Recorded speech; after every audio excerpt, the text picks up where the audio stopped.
जय हिंद साथियों, स्वागत है आप सभी का आपके अपने परिवार RS स्टडी ट्रिक परिवार में। और जैसा कि आप थंबनेल में देख रहे हो और आप सभी को पता है कि अपनी राम सिंह यादव की पुस्तक कंटिन्यू चल रही है, जिसके 24 पेपर हम कंप्लीट कर चुके हैं और आगे भी ये कंटिन्यू चलने वाली है। तो रोजाना समय पर वीडियो पाने के लिए चैनल को सब्सक्राइब कीजिए, नोटिफिकेशन बेल को भी ऑन कर लीजिए ताकि आने वाले वीडियो की पल पल की अपडेट आप तक पहुँचती रहे। इसके अलावा यदि आप इन सभी की PDF फाइल और अनेक प्रकार के नोट्स प्राप्त करना चाहते हो तो आज ही हमारे टेलीग्राम चैनल को ज्वाइन कर लीजिए, जिसका लिंक डिस्क्रिप्शन में दिया गया है।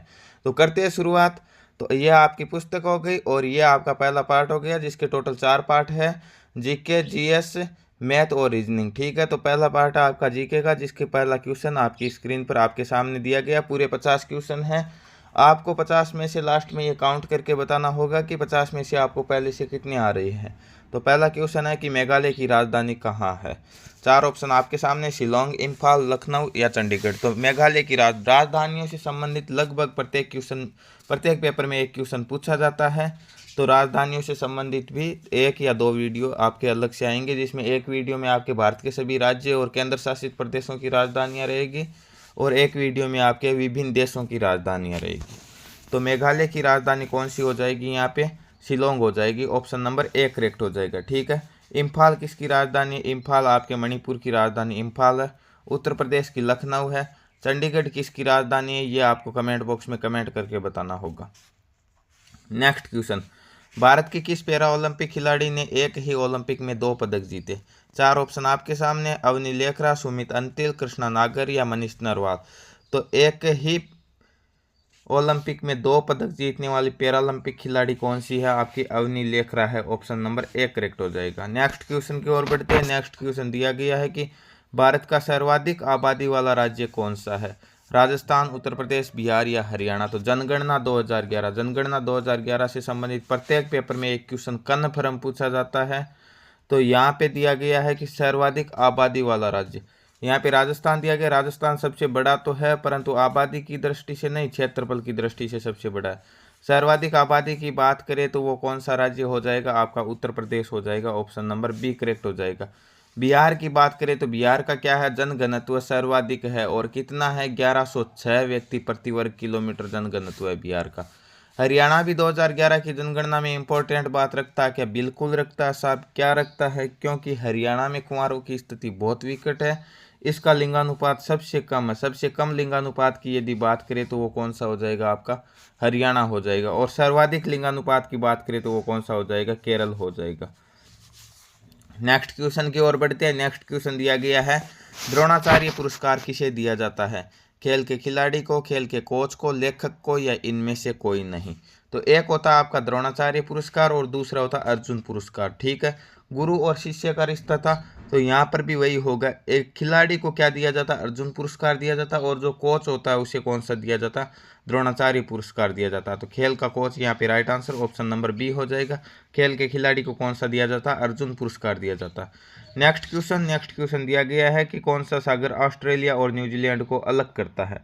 अरब सागर, तस्मन सागर, प्रशांत सागर या इनमें से कोई नहीं। तो ऑस्ट्रेलिया और न्यूजीलैंड को कौन सा सागर अलग करता है? आपके ऑप्शन नंबर बी करेक्ट हो जाएगा, तस्मन सागर हो जाएगा। नेक्स्ट क्वेश्चन की ओर बढ़ते हैं। नेक्स्ट क्वेश्चन दिया गया है कि पृथ्वी की त्रिज्या लगभग होती है, कितनी होती है? 4 ऑप्शन आपके सामने है। कौन सा राइट होगा? राइट होगा या नहीं होगा ये हम नहीं कह सकते, परंतु इन्होंने बता दी तो हमें माननी पड़ेगी, क्योंकि हम नाप नहीं सकते। तो कितनी होती है? लगभग 6371 किलोमीटर होती है पृथ्वी की त्रिज्या। नेक्स्ट क्वेश्चन की ओर बढ़ते हैं। नेक्स्ट क्वेश्चन दिया गया है कि फीफा वर्ल्ड कप 2022 में कहाँ आयोजित हुआ? फीफा वर्ल्ड कप कहाँ पर हुआ था? कतर, फ्रांस, ऑस्ट्रेलिया या इनमें से कोई नहीं। 4 ऑप्शन आपके सामने। अपना राइट आंसर सोचना है। क्वेश्चन का राइट आंसर हो जाएगा कौन सा? ऑप्शन नंबर ए राइट हो जाएगा, कतर में। और कतर की राजधानी क्या हो जाएगी? कतर की राजधानी दोहा हो जाएगी। कौन सा हो जाएगी? दोहा। फ्रांस की राजधानी क्या है? फ्रांस की राजधानी आपकी पेरिस है। तो ऑस्ट्रेलिया की राजधानी क्या है, ये आपको कमेंट बॉक्स में कमेंट करके बताना होगा। नेक्स्ट क्वेश्चन, विश्व बैडमिंटन चैंपियनशिप 2019 में स्वर्ण पदक किसने जीता?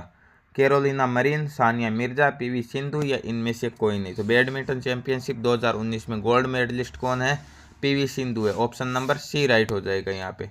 नेक्स्ट क्वेश्चन है, देश बंधु के नाम से विख्यात है, कौन विख्यात है? जवाहरलाल नेहरू, राजेंद्र प्रसाद, चित्तरंजन दास या इनमें से कोई नहीं। 4 ऑप्शन आपके सामने दिए गए हैं ऑप्शन नंबर सी राइट हो जाएगा। चित्तरंजन दास को देशबंधु के नाम से जाना जाता है। राजेंद्र प्रसाद को किस नाम से पंडित जवाहरलाल नेहरू को किस नाम से जाना जाता है? चाचा नेहरू के नाम से जाना जाता है, जो भारत के क्या थे? पहले प्रधानमंत्री भी थे। डॉक्टर राजेंद्र प्रसाद क्या थे? संविधान सभा के स्थायी अध्यक्ष थे। इसके अलावा भारत के पहले राष्ट्रपति भी कौन थे? डॉक्टर राजेंद्र प्रसाद थे। नेक्स्ट क्वेश्चन की ओर बढ़ते हैं। नेक्स्ट क्वेश्चन दिया गया, प्रथम नोबेल पुरस्कार प्राप्त करने वाले भारतीय कौन थे? प्रथम नोबेल पुरस्कार प्राप्त करने वाले भारतीय और साहित्य के क्षेत्र में प्रथम नोबेल पुरस्कार करने वाले एशिया के पहले व्यक्ति कौन थे? गुरु रविंद्रनाथ टैगोर थे। ऑप्शन नंबर ए राइट हो जाएगा। जिनको कब 1913 में उनकी प्रसिद्ध पुस्तक का नाम था गीतांजलि। गीतांजलि के लिए ये पुरस्कार दिया गया था। शांति के क्षेत्र में पहला नोबेल पुरस्कार प्राप्त करने वाली मदर टेरेसा थी, भारतीय। नेक्स्ट क्वेश्चन की ओर बढ़ते हैं। नेक्स्ट क्वेश्चन दिया गया कि मैकमोहन रेखा किन दो देशों के बीच पड़ती है? भारत नेपाल, भारत चीन, भारत पाकिस्तान या भारत अफगानिस्तान। तो मैकमोहन रेखा किन दो देशों के बीच में पड़ती है? आपके भारत और पाकिस्तान के मध्य, भारत और चीन के मध्य पड़ती है। भारत और पाकिस्तान के मध्य कौन सी पड़ती है? रेड क्लिफ रेखा पड़ती है। ठीक है, नेक्स्ट क्वेश्चन की ओर बढ़ते हैं। नेक्स्ट क्वेश्चन है कि गोल गुंबद कहाँ स्थित है? चार ऑप्शन आपके सामने हैं, केरल, कर्नाटक, तमिलनाडु या ओडिशा। इसका right answer option number B हो जाएगा। गोल गुंबद कहाँ है? आपके कर्नाटक में। नेक्स्ट क्वेश्चन है, वह क्रांतिकारी जो बाद में दार्शनिक बना था, कौन बना था? अरविंद घोष, भगत सिंह, तात्या टोपे या चंद्रशेखर आजाद। ठीक है, तो यहाँ पे right answer option number A हो जाएगा। अरविंद घोष बाद में दार्शनिक बन गया था।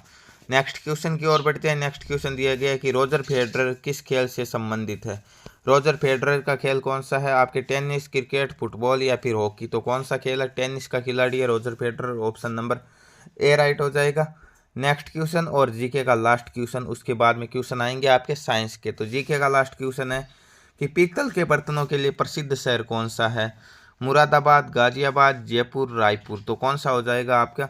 मुरादाबाद शहर पीतल के बर्तनों के लिए प्रसिद्ध है। ऑप्शन नंबर ए करेक्ट हो जाएगा। तो ये थे आपके जीके के 15 मोस्ट इंपॉर्टेंट क्वेश्चन। अब हम चर्चा करने वाले साइंस के अति महत्वपूर्ण प्रश्नों की ओर। तो साइंस का पहला क्वेश्चन, विज्ञान का पहला क्वेश्चन आपकी स्क्रीन पर आपके सामने दिया गया है कि वायुमंडल दाब में एसआई पद्धति में मात्रक क्या होता है? वायुमंडल दाब का एसआई पद्धति में मात्रक क्या होता है?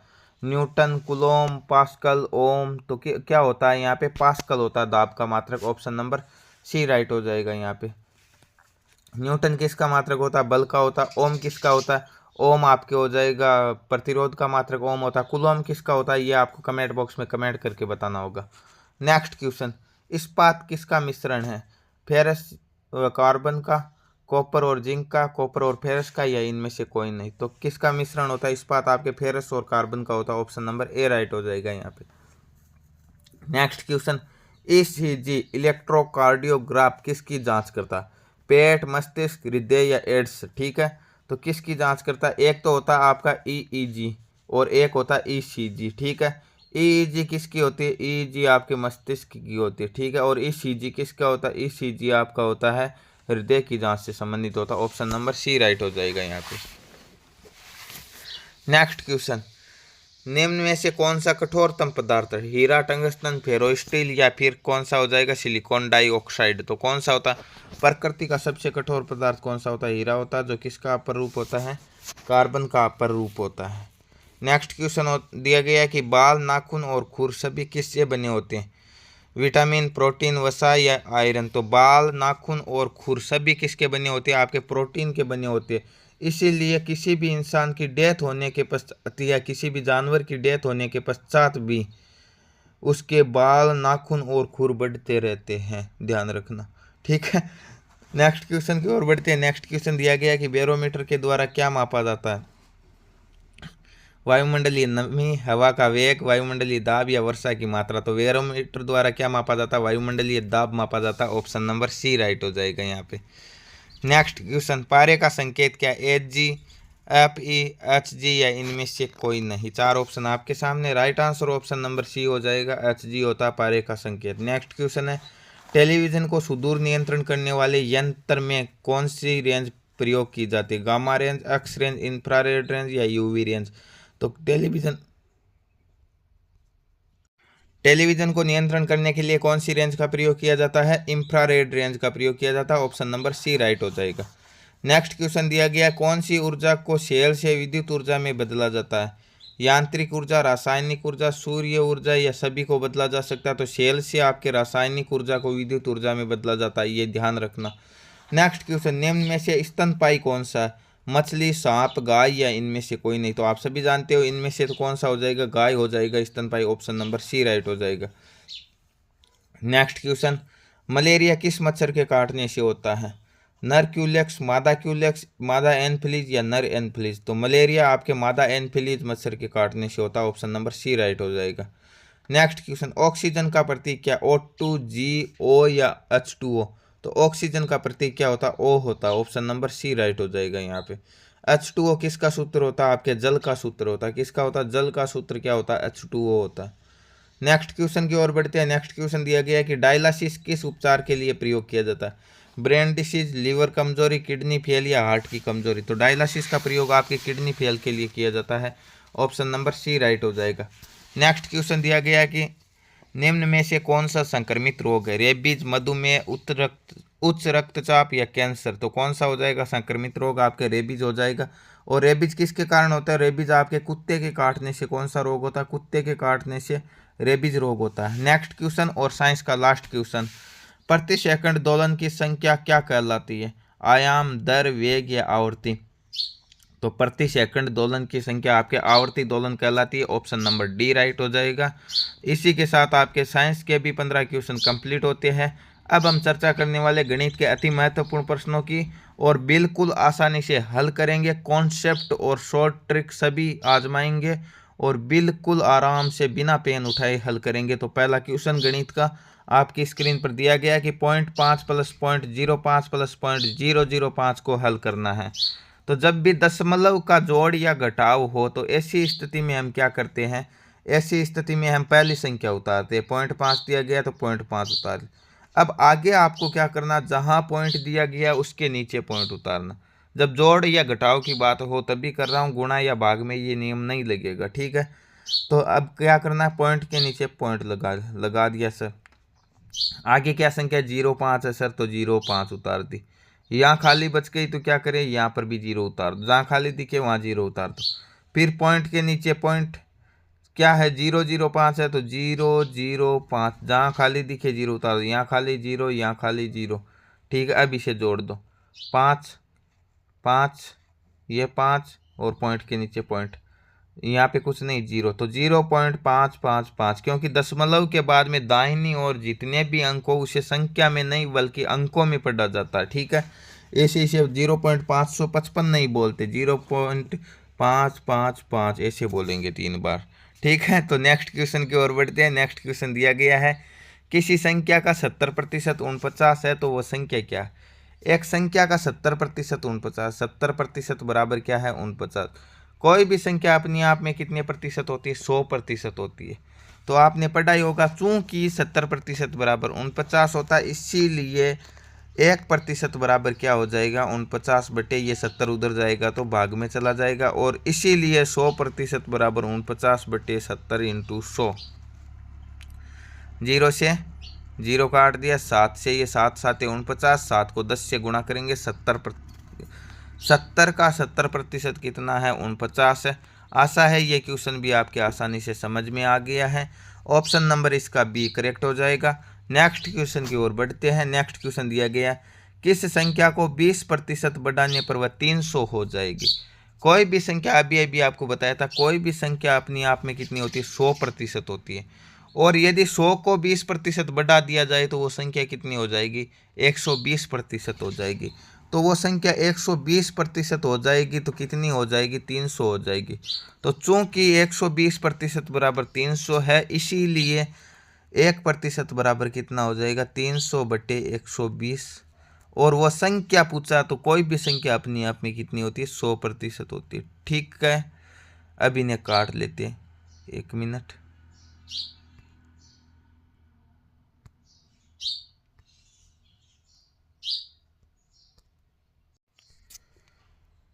तो एक बार फिर से देखिए इस क्वेश्चन को, किसी संख्या को 20% बढ़ाने पर वह 300 हो जाएगी, ठीक है।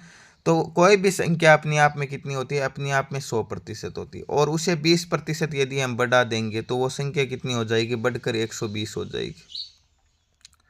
बराबर दिया गया कि 300 हो जाएगी, तो 120% बराबर 300 है, तो 1% बराबर क्या हो जाएगा, 300/120। ठीक है, और वह संख्या अपने आप में कितनी होती है, 100% होती है। ठीक है, अब 0 से 0 काट लिए, 6 के पहाड़े से 30 5 बार कटेगा, और 12 कितनी बार कटेगा, 2 बार कटेगा। 2 के पहाड़े से ये 100 कितनी बार कटेंगे, 50 बार, और 50 को इस 5 से गुणा करेंगे, कितना हो जाएगा, 5 पंजे 25, 250। तो वो संख्या कितनी आ गई, 250 आ गई। तो 250 को यदि हम 20% बढ़ाएंगे तो कितनी हो जाएगी, 300 हो जाएगी। ऑप्शन नंबर 1 करेक्ट हो जाएगा इसका, 250। नेक्स्ट क्वेश्चन दिया गया है कि एक वृत्त का क्षेत्रफल 616 सेंटीमीटर स्क्वायर है, तो उसकी त्रिज्या क्या होगी। तो वृत्त के क्षेत्रफल का सूत्र क्या होता है, पाई आर स्क्वायर। ठीक है, पाई आर स्क्वायर, और पाई का मान जहां तक अन्यथा ना कहा जाए 22/7 लेना। मैं तो बोल रहा हूं कि अन्यथा कह दिया जाए तो भी 22/7 ही लेना, अपने को दूसरी संख्या देखनी नहीं। ठीक है, कुछ भी हो जाए चाहे। और आर स्क्वायर हमारे पास दिया गया नहीं है, ज्ञात करना है, बराबर दिया गया 616। बस इतना ही करना, और कुछ नहीं करना। अब यहाँ पे जो ऊपर भाग गुणा में वो भाग में चला जाएगा, जो भाग में वो गुणा में चला जाएगा। कैसे जाएगा सर, आर स्क्वायर बराबर 616 इंटू 7 भाग में है तो 7 गुणा में आ जाएगा, 22 गुणा में है तो 22 भाग में आ जाएगा। अब इन्हें काट लेते हैं सर, कितनी बार कटेंगे, किससे कटेंगे, 11 के पहाड़े से काटते, 11 पंजे 55, 11 छक्के 66, 56 बार, और 11 के पहाड़े से ये 2 बार, 2 के पहाड़े से 56 कटेगा, 28 बार। अब सर इन्हें गुणा करेंगे फिर हल करेंगे, या ऐसे ही कर देते, गुणा करने से अच्छा टुकड़ा कर लेते। 28 के टुकड़े करेंगे, कितने हो जाएंगे, 28 के टुकड़े हो जाएंगे आपके 2 इंटू 7, 7 के 28 होते हैं, तो 4 को कितने करते हैं, 2 इंटू 2 इंटू 7 इंटू 1 7 अपने पास है, बराबर दिया गया आर स्क्वायर। तो यह आर का स्क्वायर हटाने के लिए इनका वर्गमूल करेंगे, और वर्गमूल करेंगे तो 2 का जोड़ा तो 1 निकाल लेंगे, 2 का जोड़ा 1 निकाल लेंगे, 2 इंटू 7, 7 दूने कितने हो जाएंगे, 14। तो उसकी त्रिज्या कितनी हो जाएगी, 14 सेंटीमीटर हो जाएगी। ऑप्शन नंबर सी में 14 है, ऑप्शन नंबर सी करेक्ट हो जाएगा। नेक्स्ट क्वेश्चन की ओर बढ़ते हैं। नेक्स्ट क्वेश्चन दिया गया है कि एक बोरे में 114 किलोग्राम चावल भरे जाते हैं, तो 1026 किलोग्राम चावल कितनी बोरियों में भरे जाएंगे। एक बोरी में 114 किलोग्राम, टोटल चावल कितने 1026 है। ठीक है, तो 1026 में भाग देते थे 114 का, कितनी बार जाएगा, 9 बार जाएगा सर, तो 9 बोरियां भरी जाएगी। ऑप्शन नंबर सी राइट हो जाएगा यहाँ पे। नेक्स्ट क्वेश्चन की ओर बढ़ते हैं। नेक्स्ट क्वेश्चन है 7/14 को प्रतिशत रूप में बदलो। जब भी कोई भिन्न दी गई है और प्रतिशत में बदलना हो तो ऐसी स्थिति में क्या करना, सीधा सीधा 100 से गुणा करवा दो, कुछ नहीं करना। ठीक है, 7 एकम 7, 7 दूने 14, और 2 के पहाड़े से 100 कितनी बार कटेगा, 50 बार, 50% right answer option number D हो जाएगा। आशा है सभी क्वेश्चन आपके आसानी से समझ में आ रहे हैं। नेक्स्ट क्वेश्चन की ओर बढ़ते हैं। नेक्स्ट क्वेश्चन दिया गया है आपकी स्क्रीन पर आपके सामने। यदि एक वस्तु को 80 रुपये में खरीद कर 68 में बेचा जाता है तो बट्टा प्रतिशत क्या होगा। बट्टा इट मीन डिस्काउंट। ठीक है, 80 में खरीदा और 68 में बेच दिया, तो कितने रुपए का डिस्काउंट दे दिया इसने डिस्काउंट दे दिया, 80 में से 68 घटा दो, 12 रुपए का डिस्काउंट दे दिया। किस पे दिया, उसका मूल्य कितना था 80, तो 80 पे ये 12 का डिस्काउंट दिया, न कि 68 पे। ठीक है, तो 80 पे 12 का डिस्काउंट दिया है, तो प्रतिशत निकालना तो 100 से गुणा करवा दो। ठीक है, 0 से 0 काट दिया सर, 4 के पहाड़े से ये 3 बार कटेगा, ये 2 बार कट जाएगा, 2 के पहाड़े से 10 कितनी बार कटेगा, 5 बार, और 5 थे कितने हो जाएंगे 15। तो कितने प्रतिशत का डिस्काउंट दे दिया, 15% का डिस्काउंट दे दिया। ऑप्शन नंबर सी राइट हो जाएगा। नेक्स्ट क्वेश्चन, यदि एक आयत की लंबाई 2 अक्ष है तथा चौड़ाई अक्ष हो तो उसका क्षेत्रफल क्या हो जाएगा। आयत के क्षेत्रफल का सूत्र क्या होता है, सीधा सीधा होता, सबसे सरल होता लंबाई इंटू चौड़ाई। ठीक है, तो लंबाई है 2 अक्ष, चौड़ाई है अक्ष, तो 2 अक्ष इंटू अक्ष, 2 एकम 2, अक्ष को अक्ष से करेंगे अक्ष स्क्वायर। ठीक है, तो 2 अक्ष स्क्वायर इसका right answer option number A हो जाएगा। नेक्स्ट क्वेश्चन की ओर बढ़ते हैं। नेक्स्ट क्वेश्चन दिया गया कि यदि एक वृत्त का व्यास 14 सेमी है तो उसका क्षेत्रफल। देखिए, व्यास और त्रिज्या में एक डिफरेंट होता है। त्रिज्या क्या होती है, व्यास की आधी होती है, और व्यास होता है त्रिज्या का दुगुना। तो इसका व्यास 14 सेंटीमीटर है, त्रिज्या कितनी हो जाएगी, इसकी आधी मतलब 7 हो जाएगी। और वर्त का क्षेत्रफल का सूत्र क्या होता है, पाई आर स्क्वायर, पाई का मान 22/7, आर स्क्वायर 7 का स्क्वायर 7 × 7, 7 से 7 कैंसिल, 22 सत्ते 154, ठीक है। तो 154 सेंटीमीटर स्क्वायर इसका राइट आंसर हो जाएगा, ऑप्शन नंबर सी राइट हो जाएगा यहाँ पे। नेक्स्ट क्वेश्चन की ओर बढ़ते हैं। नेक्स्ट क्वेश्चन है, किसी संगीत विद्यालय में 70% लड़के तथा 255 लड़कियां, लड़कों की संख्या क्या। आर्मी के आज तक ऐसा पेपर नहीं हुआ जिसमें ये क्वेश्चन नहीं आया। आपके ये 5-7 दिन पेपर चलेंगे ना, उनमें एक ना एक शिफ्ट में ये पक्का आएगा, 100%। ये संख्या भी यही आएगी, ठीक है। तो यहाँ पे लिखा, किसी संगीत विद्यालय में 70% लड़के तथा 255 लड़कियां हैं, तो लड़कों की संख्या क्या है। 70% लड़के हैं तो लड़कियां कितनी, कोई भी संख्या अपने आप में कितनी होती है 100%, जिसमें से 70 लड़के हैं तो लड़कियां कितनी होगी सर 30 हो गई। और लड़कियां दी कितनी गई 255, तो चूंकि 30 का मान कितना हो जाएगा 255, तो इसीलिए 1% का मान कितना हो जाएगा 255/30। अब पूछा क्या, यदि कुल संख्या पूछता था हम क्या करते 100 से गुणा करा देते, परंतु पूछा लड़कों की संख्या। लड़कों की संख्या कितनी है 70% है, तो 70 से करवा देंगे, जरूरी थोड़ी हमें 100 से ही करवाना। 0 से 0, 3 के पहाड़े से कितनी बार कटेगा 8 8 × 24, 5 × 15, 85 बार, और 85 को 7 से गुणा करेंगे कितने आ जाएंगे 595। तो लड़कों की संख्या कितनी हो जाएगी 595 हो जाएगी, ऑप्शन नंबर डी करेक्ट हो जाएगा। नेक्स्ट क्वेश्चन, 10.3 × 1.07 का मान क्या होगा। देखिए मैंने आपको पहले क्वेश्चन में बताया था कि जब भी दशमलव का जोड़ या घटाव हो तो कैसे किया जाता। अब दशमलव का गुणा आ गया तो कैसे किया जाएगा। देखिए ऑप्शनों में सारे उत्तर एक जैसे, केवल पॉइंट का फर्क है, किसी में पॉइंट 1 के बाद लगाया, किसी में 2 के बाद, किसी में 4 के बाद, तो किसी में लगाया ही नहीं। तो आपको क्या करना है, जब भी दशमलव का गुणा आता है तो पहले दशमलव को भूल जाना और सीधा सीधा गुणा करवा देना। तो 103 को 107 से गुणा करवाएंगे तो कितना आ जाएगा 11,021 आ जाएगा, ठीक है। अब क्या करना, इधर से संख्या काउंट करनी, कितनी संख्या के बाद दशमलव, तो एक तो 0 और 7, 1 और 2 ये हो गए और 1 ये हो गया, तो टोटल कितनी संख्या होगी 3 हो गई। तो 1, 2 और 3 अंकों के बाद में यह पॉइंट लगा दो, तो 11.021 ऑप्शन नंबर ए राइट हो जाएगा यहाँ पे। नेक्स्ट क्वेश्चन की ओर बढ़ते हैं। नेक्स्ट क्वेश्चन दिया गया है कि कितने वर्षों में कोई राशि 5% वार्षिक ब्याज की दर से दोगुनी हो जाएगी। तो सीधी सीधी ट्रिक क्या होती है कि n-1 बट्टे या तो टाइम दिया गया या दर दी गई इंटू 100, ठीक है। तो n क्या होता है 2 गुणा, 5 गुणा, 10 गुणा, 20 गुणा, जितना भी दिया गया तो 2 गुणा हो रही है। तो n-1, 2 - 1 कितना हो जाए 1, बट्टे क्या दी गई दर दी गई है, तो दर कितनी 5 इंटू 100, तो टाइम निकल के आ जाएगा।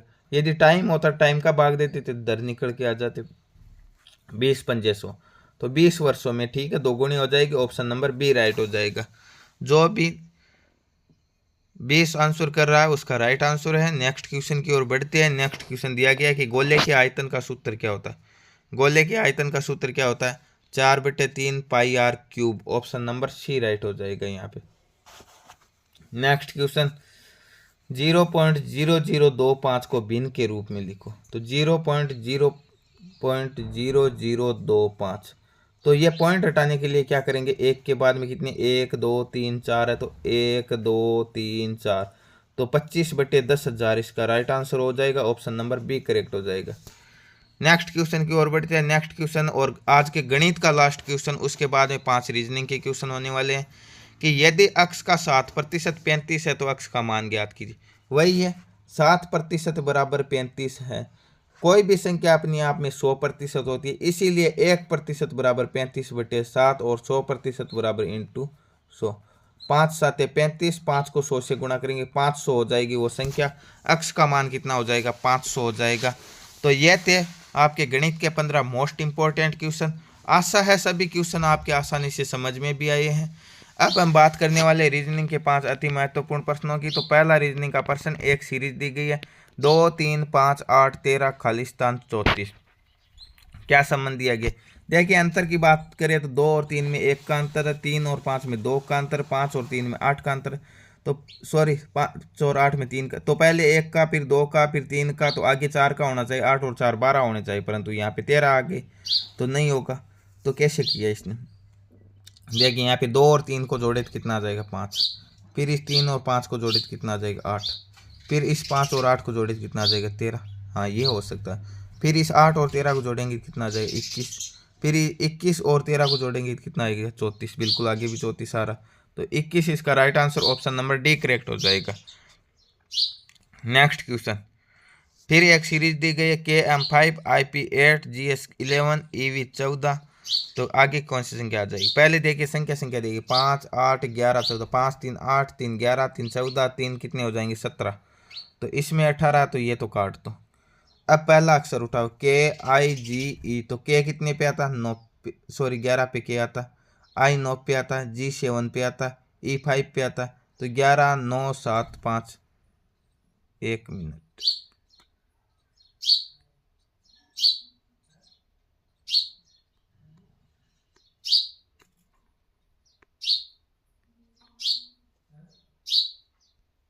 मिनट, तो क्या हो जाएगा 11 9 7 5, 5 के में से 2 घटाएंगे 3 आएगा, तो सी आ जाएगा। तो सी, और पहले हमने देखा था 17, तो सी 17 इस एक ही ऑप्शन में ऑप्शन नंबर ए करेक्ट हो जाएगा। नेक्स्ट क्वेश्चन की ओर बढ़ते हैं। नेक्स्ट क्वेश्चन दिया गया कि ZDV XGS VJP, आगे एक सीरीज दी गई है। तो पहला अक्षर उठाओ, जेड है कितने पे आता 26 पे, अक्स कितने पे आता 24 पे, वी कितने पे आता 22 पे, तो 26 24 22, तो आगे कौन सा आ जाएगा 20, 20 पे क्या आएगा टी, पहला अक्षर टी आना चाहिए, इसमें टी है इसमें टी, इसमें नहीं है इसमें नहीं, ये 2 काट दो। फिर सेकंड अक्षर उठाओ DGJ, डी कितने पे आता डी आता आपके 4 पे, जी कितने पे आता 7 पे, जे आता 10 पे, 4 3 7 3 10 3 13, 13 पे कौन आएगा एम, तो इसमें ए नहीं, ये भी नहीं होगा, ऑप्शन नंबर सी करेक्ट हो जाएगा।